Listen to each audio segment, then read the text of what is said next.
I'm Daniella Bonamico. I'm a burlesque dancer and a cabaret dancer, a singer, ballroom dance instructor. And those are all the things that I do that whether they paid me, and I've gotten to the point now in life where I make sure they pay me, but whether they paid me or not, I do them because I enjoy them and they make me happy. I'm the daughter of two Italian immigrants, born and raised in Toronto. I have a huge background in the arts. I grew up trained in theater, jazz, and opera. I went to the Etobicoke School of the Arts. I went into music theater, stayed there throughout high school, continued doing all the things I was doing on my own. So I was still in theater, in ballroom dance, in competitive dance, went to university in Montreal. I attempted to take things that were more grown-up life applicable while still taking arts classes on the side, because everyone says you need something to do that's grown up. My stage name's Trixie Jones. I get called Jones most frequently. I came into burlesque completely by accident. I had a miserable breakup one year, and like we all have that breakup where you're like, my life is ending. So I had one of those breakups, and I was home from Montreal. I thought about it and I was like, yeah, I want to get back into theater. And then the thought left my mind, and 2 days later I was trolling the internet and I typed in, Toronto auditions, and something came up.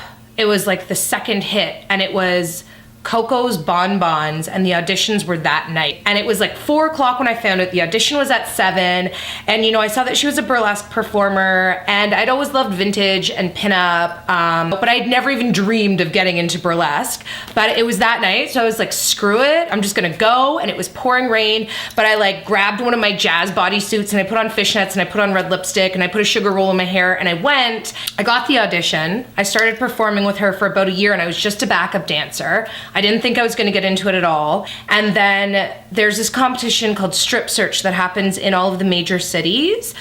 And I put a number together and I ended up winning Strip Search that year. So from winning Strip Search, I got asked to join 2 more very corporate troupes. Still thought I was just going to be a backup dancer. And then within a year, found myself performing 4 nights a week and supplementing my entire income off of glitter and boobs, which was awesome. The funny thing about burlesque is you do have to have a certain level of confidence within yourself, which I did. But I also grew up in a world of competitive dance where I was told since I was 10 years old that, you need to lose 20 pounds. Imagine telling a 10-year-old, like, lose 10 pounds. That's what competitive dance is.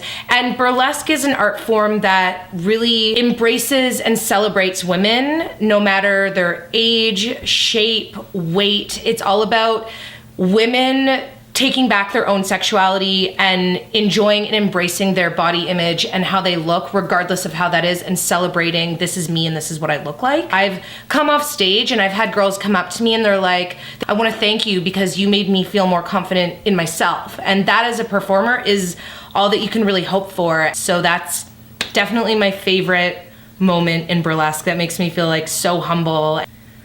Advice for young students from what I have experienced in my own life. I would say, as best you can at a young age, try to start to identify with what it is that makes you happy. Don't try to have it planned to a T, because life is wild and life is crazy and life changes in the blink of an eye. So always try to pursue what makes your inner self happy. And even if it feels weird or it feels strange or you think you're gonna make somebody upset, worry about making yourself happy first, because if you can make yourself happy, you in turn will make everyone else who comes into contact with you happy.